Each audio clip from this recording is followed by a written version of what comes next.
I can't really sit and talk at the same time. I have to stand. So, on behalf of the Zohrab Information Center and the Diocese of the Armenian Church in America, welcome. Thank you so much for coming tonight. My name is Jesse Arlen. For those of you who don't know me, I'm the director of the Zohrab Center and a postdoctoral research fellow.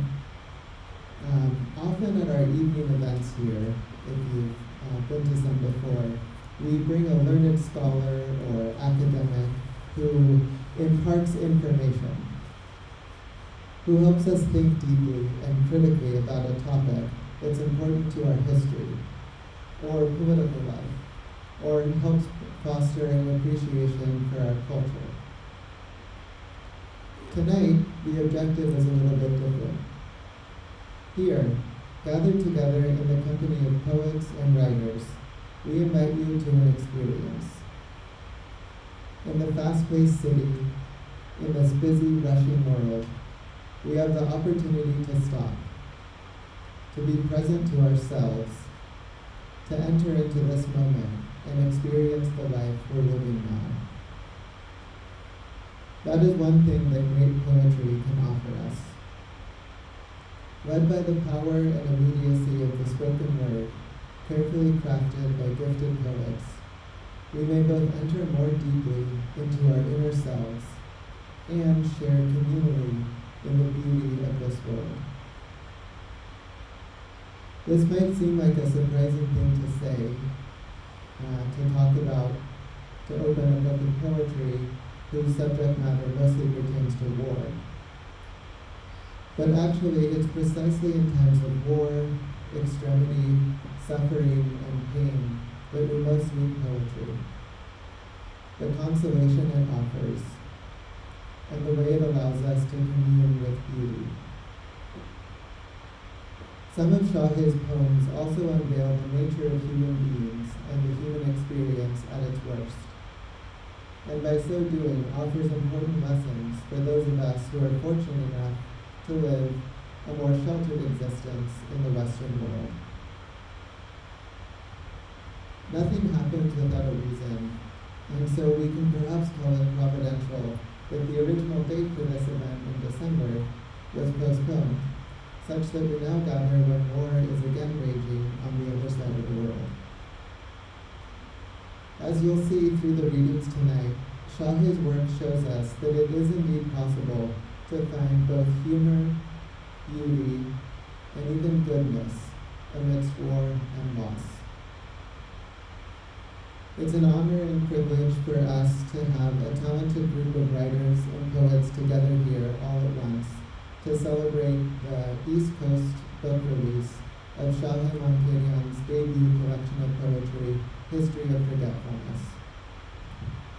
I just had to share that back in my undergraduate days at UCLA in 2009, the very first Armenian event I ever went to was at Agabian bookstore, and Shahé and 3 other poets were reading from their work.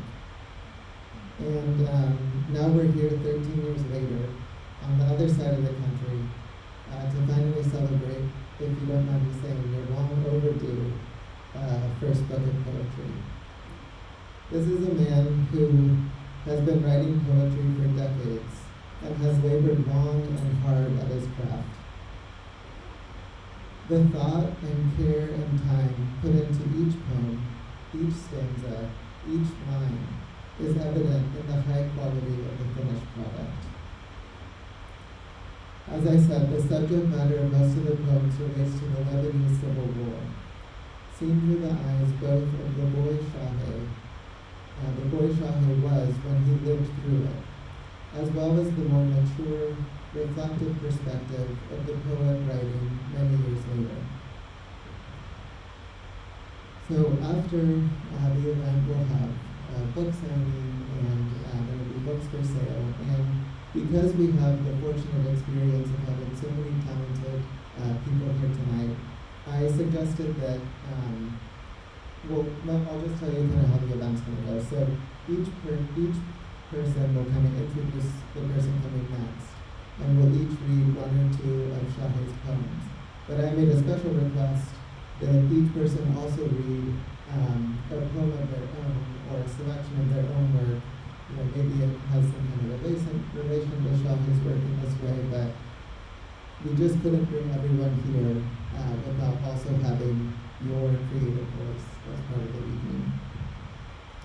So one of our speakers, unfortunately, Christopher Atamian, is not able to make it here tonight. So as we turn to the work, I want to read the very first poem in the collection.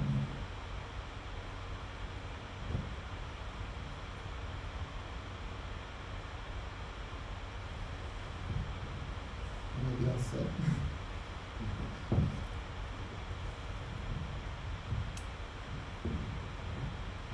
Educating the sun.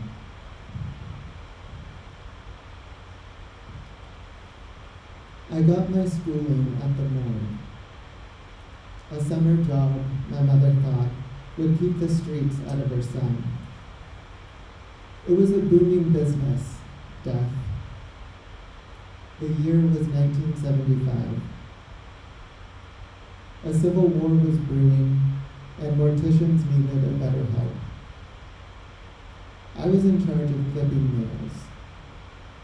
All toes and fingers had to look pristine.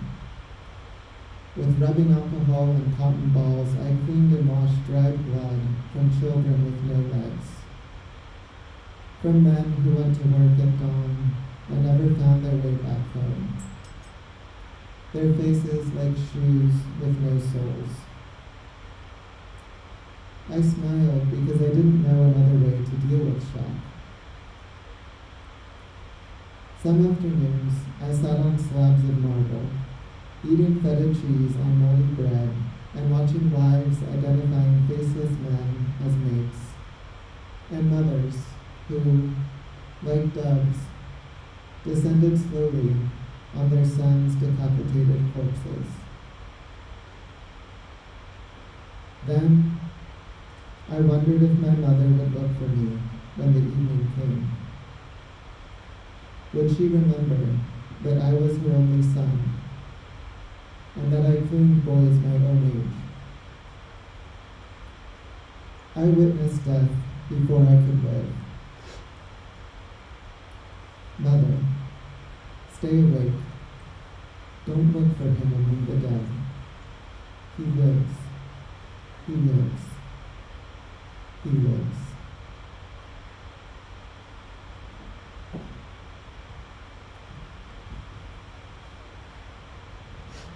Well, our first reader is Alan Semerdjian, sitting to my left and right. Alan is a writer, musician, and educator.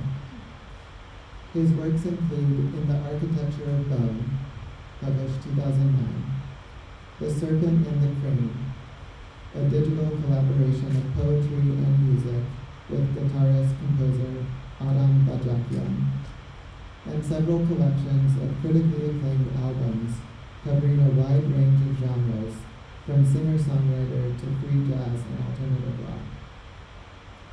He's taught English and creative writing in public education in New York City and Long Island for the last 25 years. So please welcome Alan Semerdjian.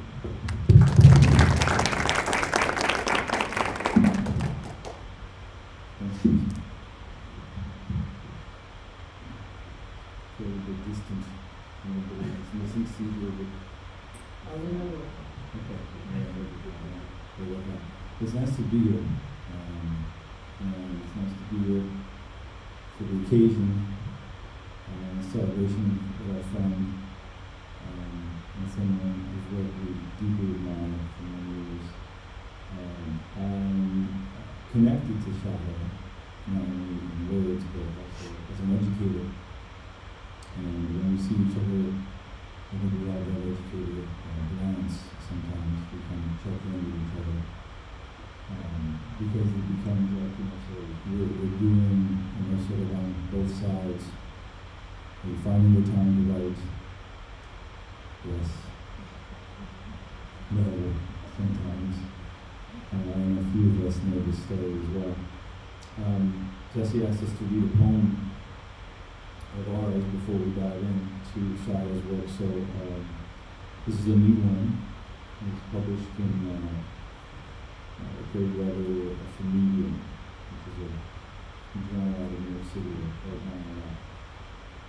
And I think it speaks to sort of making meaning with words, and making meaning of things that are difficult with words, which is going to be a theme for today. A hole in the night. My father had a hole in the night into which he would walk and disappear for a few hours. I mostly knew where he was, so it wasn't the space that drew me in, but the idea of it. Like a door and a part of the mind pushed open every night, like clockwork, without any need of repair for years. He was betting it was honest, and there was nothing else left for him except those horses and smoky conversations mostly men have, and almost everything else was put away. When I think about it, I imagine how young we both were.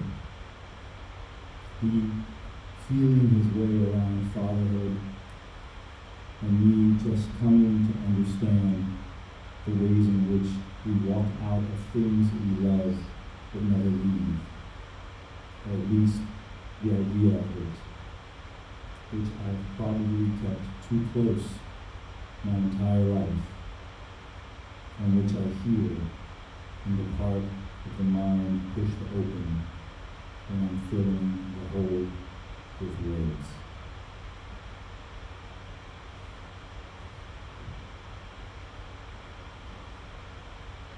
So, when we were asked to think about two poems from the collection, it's a pretty remarkable collection. I hope all of you get a chance to purchase it today and spend some time with it. I wanted to pick two that I thought were kind of different tonally, because I think it actually covers a lot of ground, but tonally, even though it's dealing with, this sort of war, territory of war, right? And you sort of see through the eyes of a child, which frames it in a certain way. I think the first poem I'll read is Where the Trees Have No Name, which in my 80s mind reminded me a bit of the Joshua Tree album and the U2, but I don't know if he was thinking that, but Shahé, maybe he had it in his distant mind, an expansive song searching for this sort of elevation, which if it's buried in Shahé's mind, he's transforming that war-trodden territory and finding elevation in it, because who can't try to find elevation in their youth? And this youth, of course, interrupted with all the stuff we're going to. Where the trees have no name. No one dared to climb the skeletal tree in the dead-end alley. Its trunk without branches surrendered to bullet holes. The drunk sniper spotted wayward children sprouting from bowing boughs. That's how Coco died. He climbed the crying tree by Cinema Araks because he wanted to touch the halo on Miss Marilyn Monroe. Love forced hefty hooligans to take miscalculated risks in their route. We heard the crack first, then the snap. Both the branch and Coco fell instantly as if struck by lightning. The priest warned us. The sniper sheets of drooping limbs and drifting children.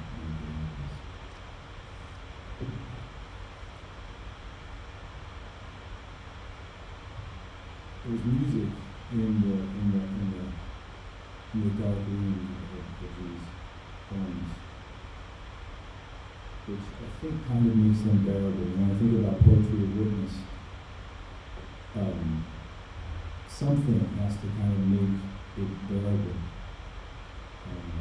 Think about Against Forgetting, which is the Alan Semerdjian anthology of 20th century poetry of witness. And it's always something. There's something that sort of buffers the fall. And I think there's music in Shahé's work. And I think there's beauty in the cross connection. This is the last poem I'll read here. And it's called A Conversation with Taha Muhammad Ali, and it's actually the last poem in the book. And I think, at the heart of this Lebanese civil war, which I'm still trying to understand, there are these divisions, religious and otherwise. And I just think that this conversation with Taha Muhammad Ali was a souvenir. My show was a souvenir. He ordered souvenirs from Nazareth, right? A remarkable poet, and we both saw him at the 2009 Dodge Poetry Festival in Jersey, and we didn't announce to each other. We both were there, and we both were blown away. And I think, it's true. I suppose he just told me that this was a conversation that happened there. So, yeah. In any case, the conversation with Taha Muhammad Ali ends on a different tone, thankfully, as well. And it's a beautiful way to end the collection, and hopefully a good transition to our next speaker for you all. A conversation with Taha Muhammad Ali. I tell him my father is from Haifa. I already know this from your hazel eyes. Your mother must have drank olive oil during pregnancy. He smiles. Who's your father? Nazareth. Like my city, he says, but no coincidence. You and I have the same wild blueberries, pomegranates, and black pickless cherries in our blood. I misunderstand. Pitiless. I say, Father died in 94. I know this, he says, because you never buried him. He still lives on your tongue. When you come to Nazareth, we'll lay him to rest behind the church, deep in the overgrown valleys.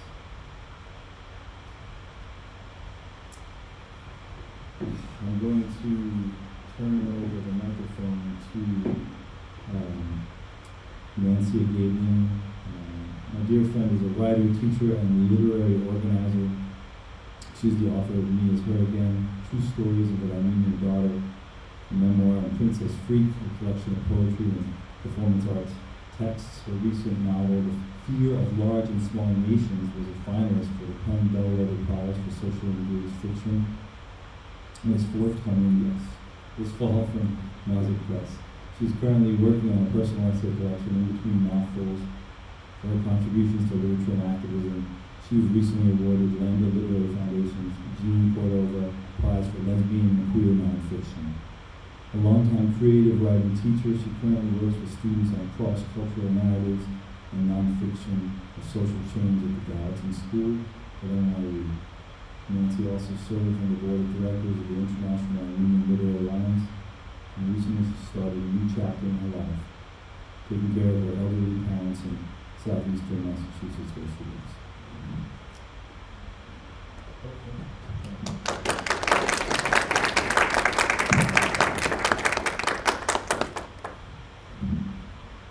Thank you, Alan. Thanks, Lab Center, for having us. Thank you, Shahé, for inviting us and for writing this beautiful book. It's very beautiful to be here among friends, and I just think it's a beautiful way to celebrate a book. I know people who have all different connections with you. I'm really out of practice doing this kind of thing, so bear with me. Shahé and I have known each other for a long time. I don't even want to say how long, but we were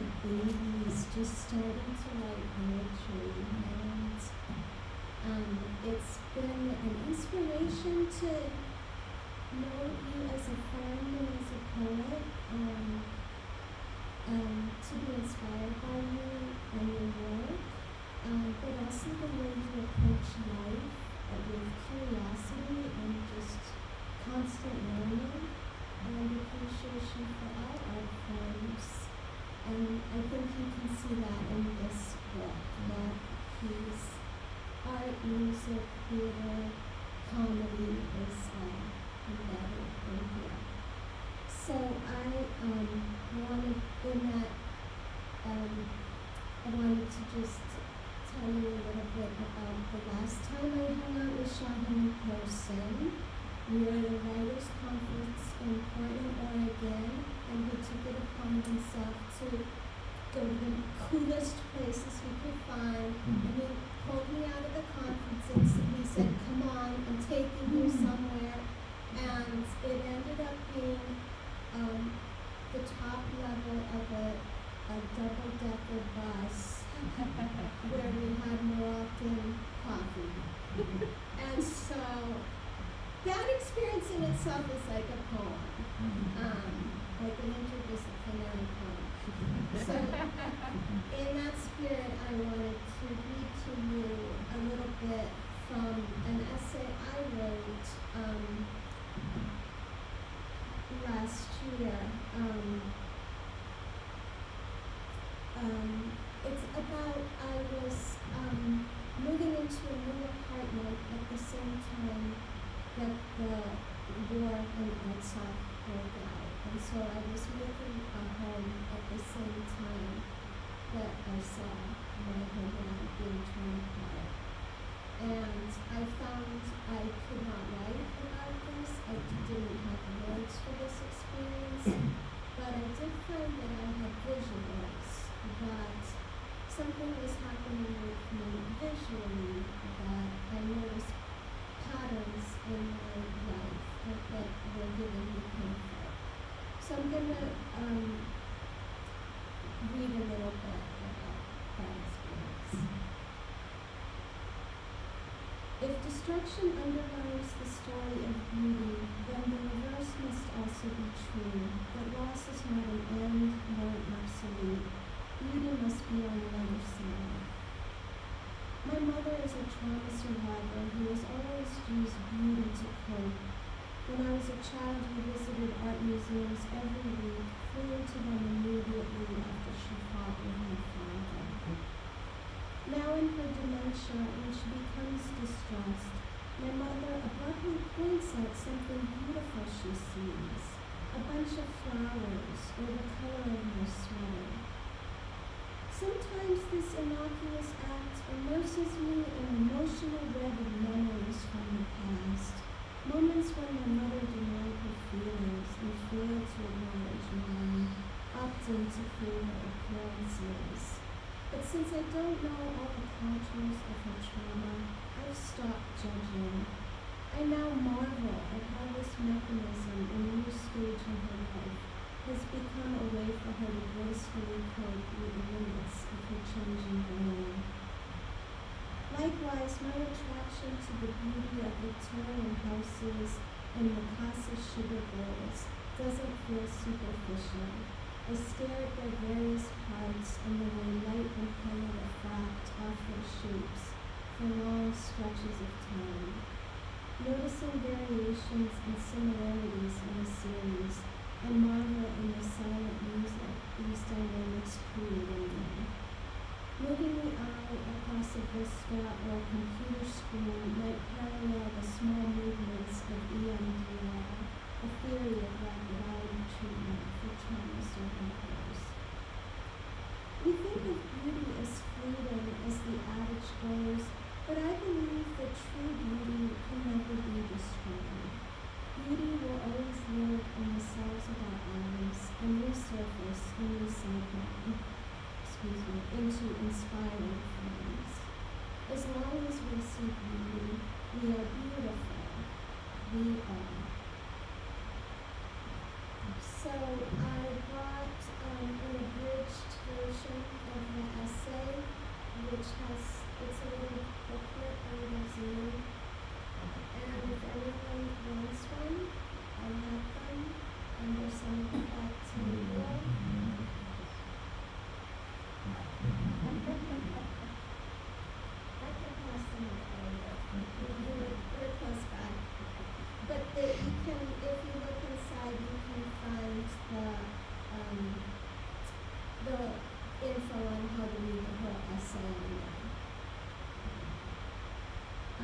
So I'm going to segue to one of Shahé's poems, which I think will be obvious, the connection.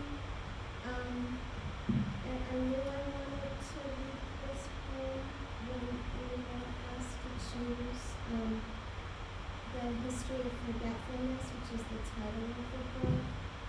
Because I read to you a little bit about my mother, I think we'll see the connection.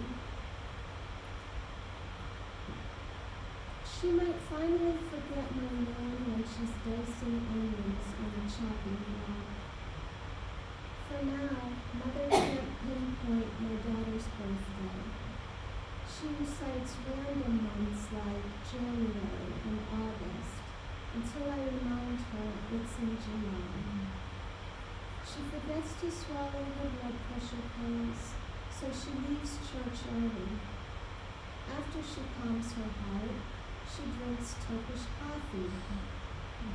No one knows why she flips coupons for Campbell's tomato soup. She makes illegal U-turns just to make sure the burner under the pressure cooker is on. She can't sleep at night because when she closes her eyes, she remembers everything.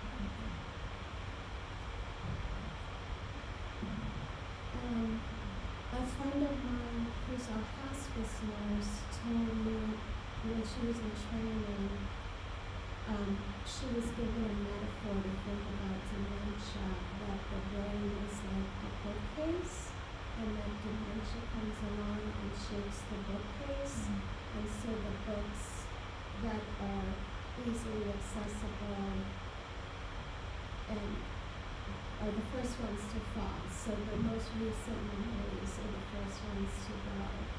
And then the longest held, the deeply held memories are the ones that are pushed to the back, the ones that you don't want to remember, but those are often the ones that come out later. So you can imagine the traumatic memories emerge. I'm going to read another poem, this one about the war. I think with the watching war unfold in Ukraine and realizing how the most vulnerable are the ones who are forgotten, that this poem actually speaks to them. It's called, the title is Myth, which in Armenian means pity or sin. Father Simeon held up a black paper silhouette of an infant. He must have used a gingerbread cookie cutter for an outline. Children, he said, we are born with sin, dirty and black. He gave each of us a flimsy cutout. I wanted mine to smell like nutmeg. When Jesus came into our hearts, he cleansed all the dirty and black away. I noticed Sylvia, the poor Egyptian girl I loved, blot a tear from her chin. Her skin, shades darker than the rest of her class, needed a powerful bleach or a generic brand Jesus, the kind her family could afford.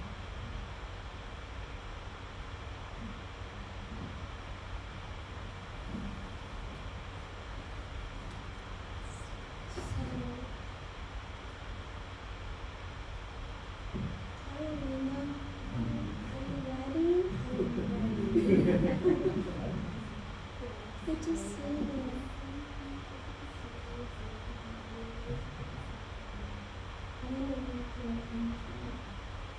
Alina Gregorian is an artist, poet, and designer. In 2018, she created and appeared in Talk to Me in Parsley and Tambourines, Artists of the Armenian Diaspora, an exhibition held at Baby Castles. She's the author of 2 chapbooks, Navigational Clouds, which came out with Monk Books, and Flags for Adjectives, which came out with Deeds. I think that's how you say it. This May she'll be graduating with a communications design degree from Parsons School of Design. It's my great pleasure to introduce the wonderful, talented, generous, and brilliant Alina.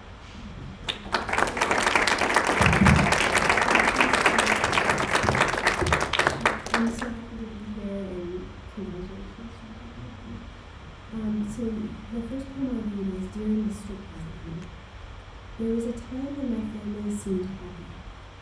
Father played the violin on Sundays, and sunlight filled the room of my memory. Mother fried eggplants in the kitchen. She hummed like flames. My brother read books on the Arabian Nights on the red couch. I rolled on the Persian rug until I felt dizzy. Then a bomb exploded near the souk. A window pane shattered. The mosque collapsed on the bridge. The violin broke from the neck. The eggplants tried. Brother bled on the couch. I waited for the rug to magically rise and take flight into the night.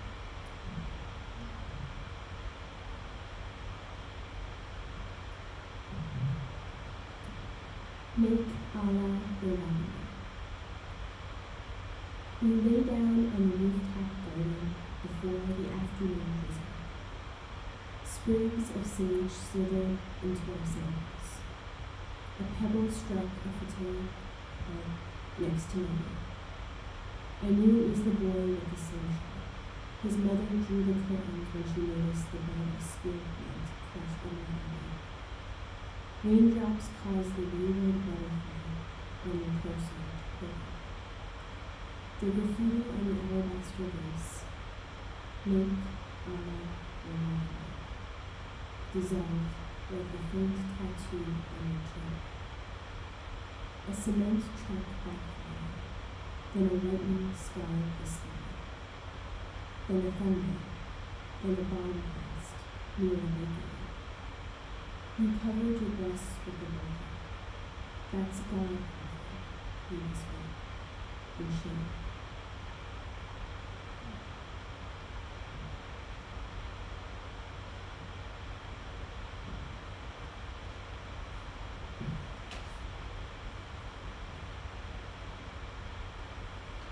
So the next reader is Alina Gharabegian.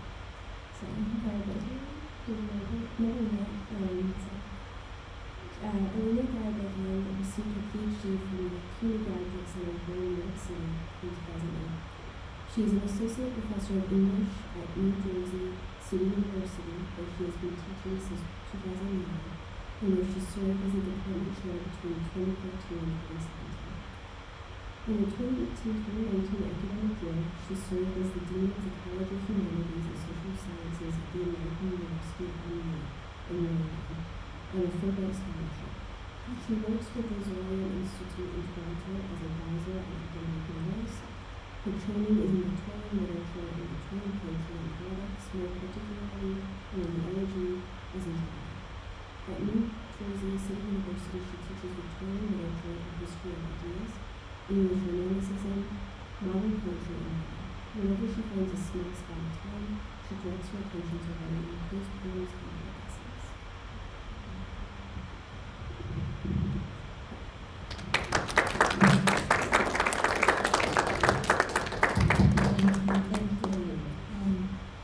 I wasn't going to say much. I believe in poems speaking for themselves. But I do want to say that these are poems that this evolution, I guess, I've witnessed throughout the years because we started writing together, Shahé Mankerian and other writers, on a blog called 100 Plus Words. And it was just incredible to see Shahé contribute week after week after week in this unbelievably religious way. The dedication to his craft, I think, inspired all the other writers. And we all fell away when we found the British kind of particularly big week or one. But Shahé was incredibly consistent, and this is one of the results of that. And it's one thing to, I've read these poems, each of them many times to others. But to read them as a composite in a collection is something else altogether. And it was really lovely to see that so many years of work came together and made an amazing work. And what a lovely point it was.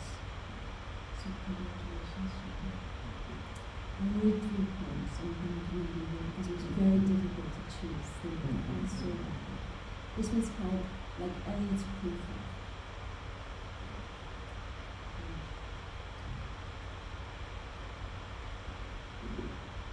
Like a slab of meat equalized upon a table, she felt obligated to clean her fancy. A nurse pulled the curtain and left her alone with a limp rag and a bedpan from a warm, leathery wagon. From the unfurnished apartment to the ambulance, she used her unfitted wedding gown to wrap his painful belly with shrapnel shells. The doctors cut the dress like a gauze.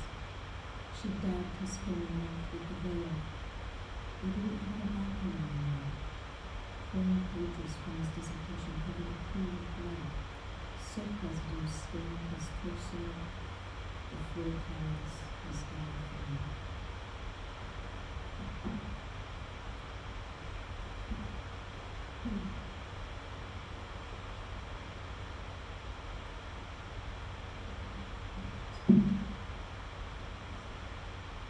The second one is called Omnipresent. This is a particularly visual poem. I think that's why I chose it. I love the visual aspect of it. I climbed the spire of the church because from there, through the stained glass window, I had the perfect view of the garden bed. He peeked through the cracked halo of St. Bartholomew. Most Sundays she sang in the choir, contralto, veil, and incense, the contour of his suffering on the road. Sometimes a crow landed on his head, sometimes it rained. Sometimes he stared at the green eyes of Christ above the altar that he never knew. One time his sandal slipped, and it almost fell while leaning in, but the spear tip of the cross caught the crown of his foot.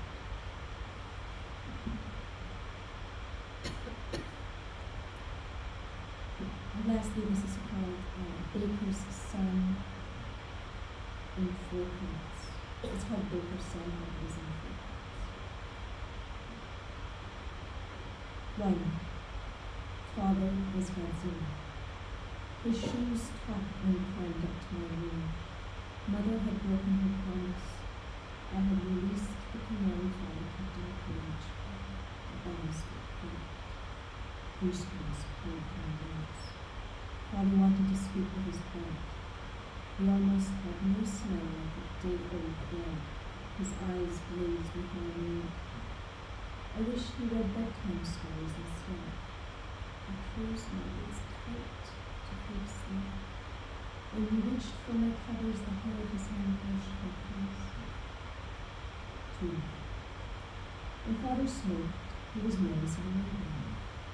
He was a childless man, no need to tie his shoestrings. No chalk or flower on his hand, no bankrupt bakery. He was an artery still pumping like the streets of Beirut, like the jazz clubs full of women with nicotine fingernails. They watched Father pull his front every night. Father watches the fire dancing on the flame. He bakes bread with no flavor, like pottery counterfeiting shape. He has yeast in his fingernails and weird backbone sounds. The bread does not rise. He shifts the toothpick. His mouth full of cavities at the end of his falling canines with tiny straight gold coins, one for the west, one's for the west. 4. I have nails like Father, yellowish and clean. My fingers have collected dirt 20 years of time in his footsteps. I feel uncircumcised, yellowish and clean. When I smoke one pipe, my stomach heaves. This is your Father, and you come out, yellowish and clean.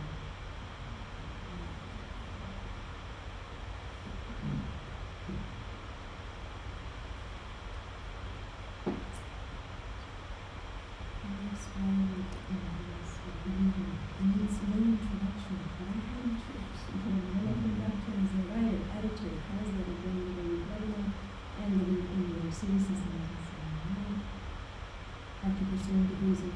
in history, later honed her skills as an editorial board member at the Alina Gregorian Quarterly in New York.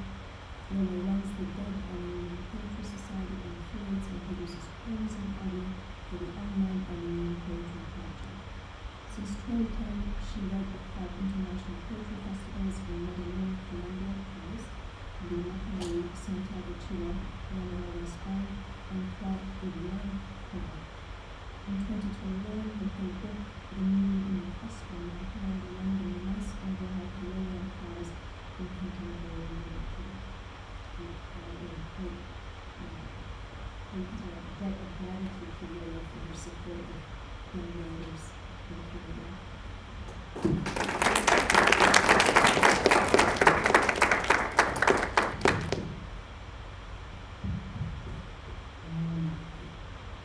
This amazing freedom of voice and poets and Armenian heritage. It's a great honor to be sitting at the end of this table and hearing for your inspiration and what Shah's work in Pat's Name some 25 years ago. And little did I know that we would be together every time we met. And both closer than that. So I'm going to read 2 of his works. One will be 2 of them. Inner City with Fire.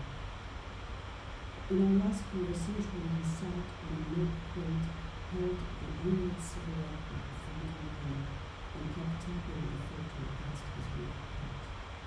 As if he wanted to offer a final walkthrough inside his chambers, dispose the melted snow of night eyelids, wrap the wet calanchar of Salamanca in rags, tuck in his draperies like love in the left ventricle.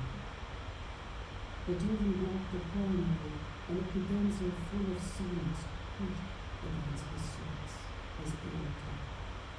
That's the action smoke of Beirut. That's the bloated bridge of the bridge. And that's where he said, my family tonight. Armenian politics and literature. Father did not want mother to spend money on airplanes. He refused to eat Imam Baldo, the Imam fainted, or Kamiyari, split belly, even if mother drenched the pot with olive oil and poured a roasted egg. She couldn't fool me. He knew she soaked them tenderly like limp mice underneath windows with minced onions, shallots, parsley, and bloody paste of tomatoes. Turkish recipes tasted suspicious. When father inhaled steam, his nostrils protested. Mother shooed flies out of her kitchen as she lit coffee cans by the windowsill. Father came, he smelled wires from Istanbul, singing like wagons on the metal base of the kitchen.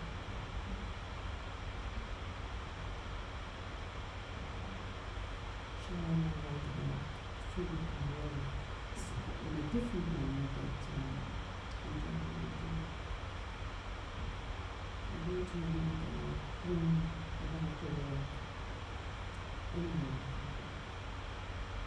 it's entitled After the War. Books due at the public library, new public library. Empty seats in the classroom, empty schools, chatter-free waterfall, new water. Empty seats in the metro, empty stations, empty buildings and empty stores.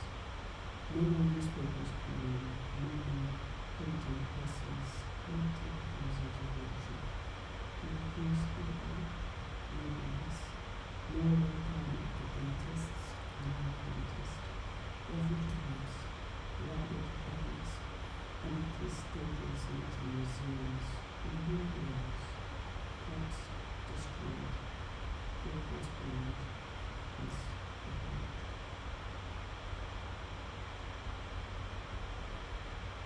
I also like to write about travel, so I'll write about this one.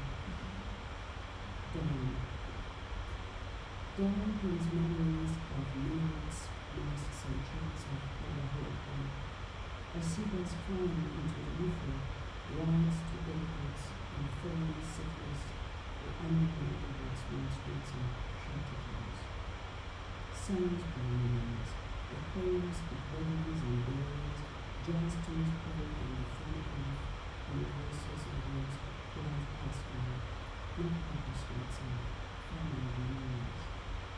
Sunsets bring memories, of walks in the park, moonblazes, evenings, and the mountains of this planet. Images bring memories, of places where women gathered around midnight in the picture, sculptures that have weatherless and naked walls, paintings, seen by the naked eye, notebook that could directly pass on books. Experiences bring memories. Every flight reminds you of your first day off. Every stormy place a child gave you. Every sun's pass pronounces your home fragrant. Every trip to a place re-energizes your love with oceans and beaches and public festivals. It is my great honor to introduce poet and good friend Alina Gharabegian, I'm proud of you, Shahé Mankerian, who is the principal and the eighth grade English teacher at St. Gregory Alfred and Mary of Second School in Pasadena, California.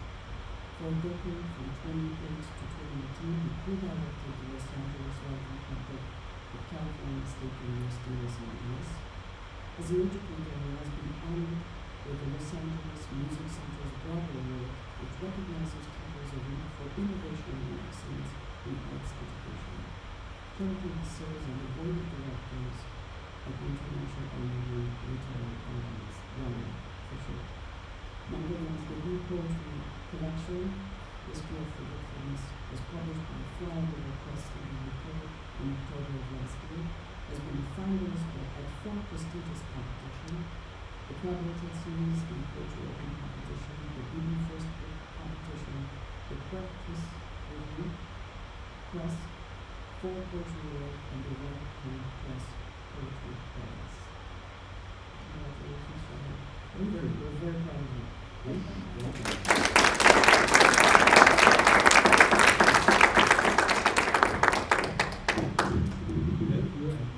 It's so good to be here.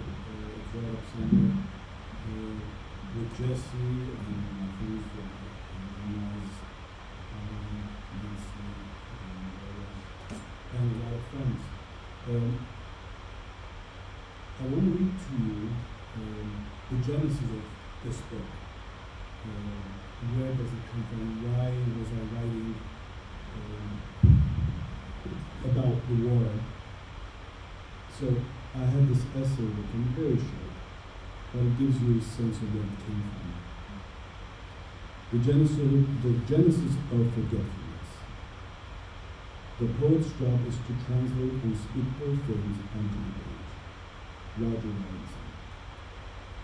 In the beginning, the Lebanese Civil War barely seeped through the ceiling of our living room. It didn't shatter windows or infiltrate through cracked walls. It became a slow fixture at our dinner table. Nibbled on Mama's delicately wrapped grape leaves, inhaled Father's unfiltered cigarettes, listened to my older brother practice scale after scale on the upright piano, and sat on the Persian carpet with my younger brother to rearrange his matchbox files. In our Armenian family of 5, the war felt mute, a 6th character without words, an unobtrusive intruder who was given a permanent residency. Soon after, we heard about the sudden abduction of the blind newspaper boy. Militiamen placed sandbags underneath the railroad bridge between Mount Mikhail and Burj Hamid. My brothers and I stopped playing Risk on our sagging balcony and watched the bloody baker being dragged by his feet on Rue Arménie. Not long after, we saw them tying his severed head on the chrome bumper of a black Mercedes with his tattered kafia.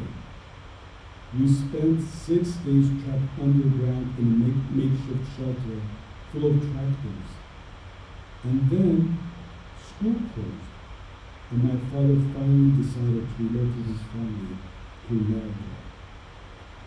In her essay, Infinite Departure and Uncertain Return, Riwa Zainati writes, "You spent your whole life living Lebanon." We didn't leave Lebanon. An airplane simply spewed shell-shocked refugees on the tarmac at LAX. Like Lot's wife, most of us turned into silent pillars because we sadistically turned our heads back and yearned for the yesteryears. Pepsi or Coke? Interrogated the suspicious waitress. Water, Mama answered me. Speak English, she demanded. Where are you from? She waited. Mama kicked me under the table as I mumbled, Lebanon. Wrong answer. You people, cringed the server, blasted those poor Marines into smithereens.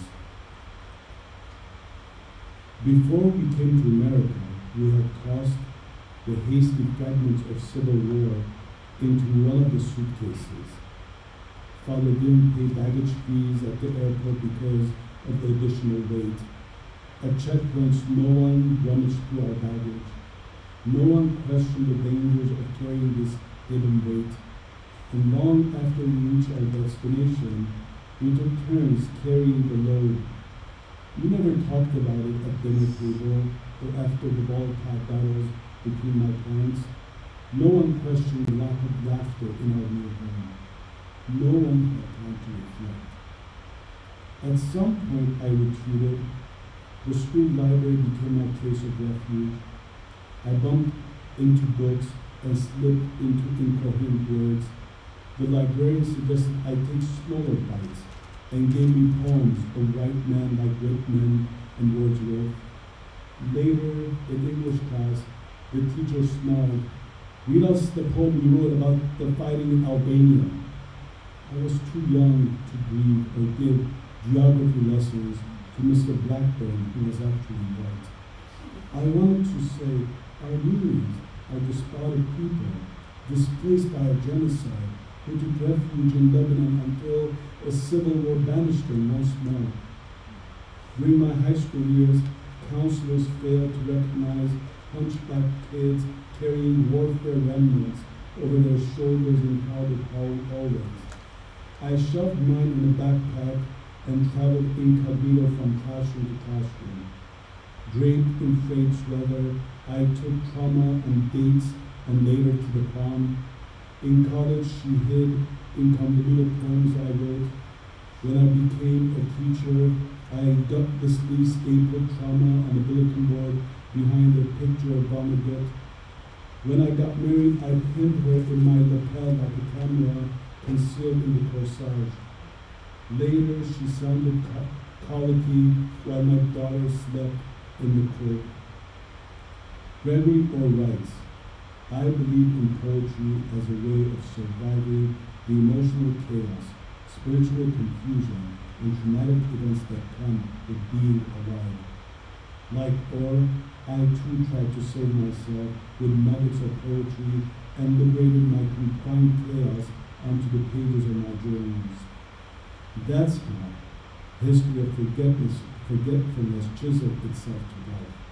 For 40 years, I kept rewriting the same poem by taking James Baldwin's mantra to heart. Every writer has only one story to tell, and he has to find a way of telling it until the meaning becomes clear and clear. As a child of war, my parents clearly raised me to distance myself from the wayward streets of Beirut. Just like the unforgiving demand of the co-popular waitress, I tried to speak English and shredded the remnants of Armenian and Arabic letters in a wastebasket. However, I was a hoarder at heart. I dragged the wastebasket with me everywhere. In America, we start fresh, my father said, and raised me to love literature because having a poet in the house seemed better than having a parasite. Ludwig Born said, the suppressed word is dangerous. So I wrote poems to remove layers of damaged skin and waited for a sense of rehabilitation.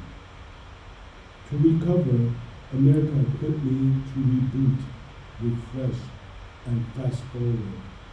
Yet I fed my fixation by revisiting my tumultuous past. I made an art form of reloading old memory reels and pausing at scenes recorded 40 years back. The missing balconies, pause. The bomb craters full of corrugated pipes, pause. The dead with bloated bellies strewn on the sidewalk, pause. In my journey to retell the immigrant story, my parents disintegrated slowly and disappeared into the American abyss. Regrettably, I couldn't pause them both. I lost them both quietly and buried them on a hill overlooking Los Angeles. Pause. This year, Forgetfulness became a collection of recollections. It sought to disband the hyphen in the man-child and then tried to repel it. The man needed to exist outside the child.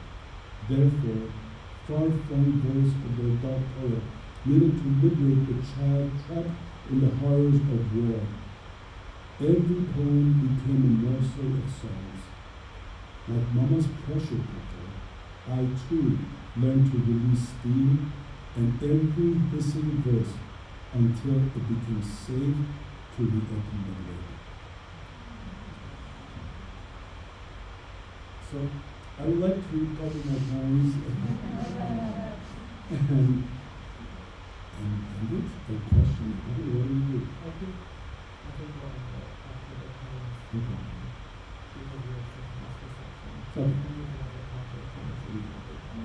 So I'm going to read two poems, and I'm going to dedicate these two poems to my mother. It's International Women's Day yesterday, the day before, so I think she deserves it. The first one on page 62 is, and both are facing each 62 and 63. The first one is called Homeless. When father turned 30, he decided to find a wife. He asked the baker if he knew anyone with wide hips, generous lips, Armenian, not rich, not poor. The baker shooed my father like a fly on a sesame stone. I sell bread, he said, not prostitutes. Father turned to the butcher for advice. I have pork bellies on sale, he said, not love. Father sat on the steps of the movie theater, lowered his head, removed his head, and cried. The wind blew. A girl with dark hair and green eyes dropped 2 coins at his feet. Father married. And the next one is Captured. Mother did not always have Medusa curls. The black and white picture before marriage showed mother smiling, content, with darker hair, with generous lips, her eyes infectious. This was mother before marriage, before 1964, before father serenaded her in jazz clubs all along the rocky seashores of Rauschel. This was mother with no children, no pickup husband, no war in Lebanon. This was her with bruiseless neck and tumorless breast. This was a woman ageless. She did not drive, she walked, shooting dust on peacocks. Her head erect, not tilted or bowed. This was a woman I did not know, existed once, before this picture, smiled and was captured. Thank you. Thank you very much.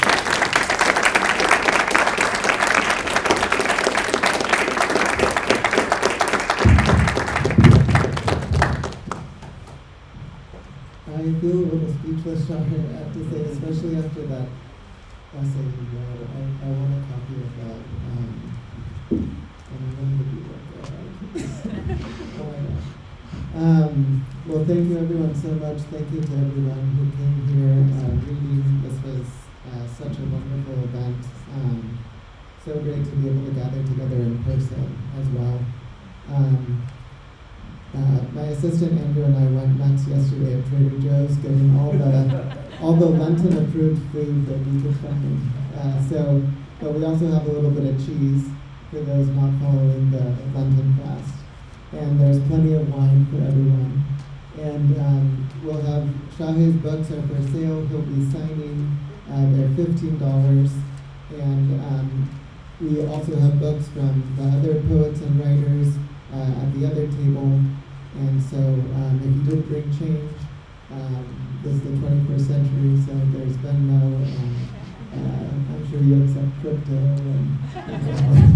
So see me if you need help arranging payment or anything like that. But Shahé will be up here to sign, and you should get the books quick because there's not enough for everyone in the room now.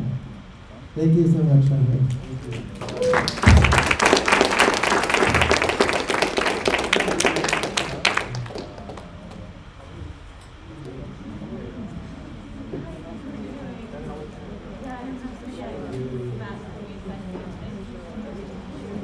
Yeah,